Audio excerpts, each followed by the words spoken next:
बिस्मिल्लाहिर्रहमानिर्रहीम अल्हम्दुलिल्लाहि रब्बिल आलमीन अर्रहमानिर्रहीम। सूरत अल-हम्द कुरान मजीद का तरतीब नज़ूली के लिहाज से पहला सूरा और शान नज़ूल के लिहाज से कुरान मजीद का मक्की सूरा, जो कि 7 आयात पे मुश्तमिल है। कुछ नाम हैं इस सूरा के।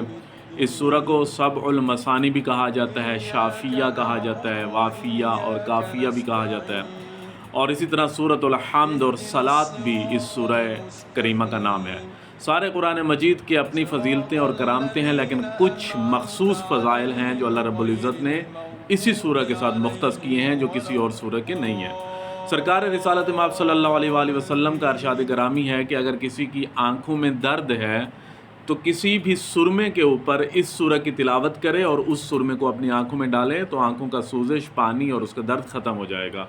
इसी तरह जंग खैबर में भी सरकार मौला अमीर कायनात अलैहिस्सलाम की चश्म आँखों में दर्द था, तो जब खैबर के मैदान में पहुँचे तो आप सल्लल्लाहु अलैहि वसल्लम ने इसी सूरह के ज़रिए अपना दस्त मुबारक मौला अमीर कायनात के हाथों पे रखा और इसी सूरह को तिलावत फरमाया। अल्लाह रब्बुल इज़्ज़त ने कुरान मजीद की बरकतों के सदक़े में मौला अमीर कायनात अलैहिस्सलाम को शिफा दी थी।